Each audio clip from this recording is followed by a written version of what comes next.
ఈ టమాటాతో ఈ వంకాయ మగ్గినప్పుడు చాలా టేస్ట్ ఉంటుందండి. ఒక 2 సెకండ్లు మూతేసి పెట్టుకోవాలి.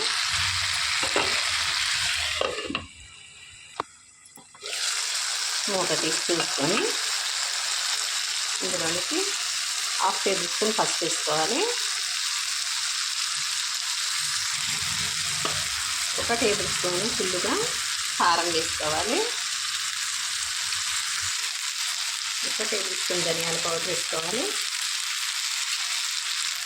రుచికి సరిపడా ఉప్పు వేసేసుకొని ఒకసారి మొత్తం కలుపుకోవాలండి.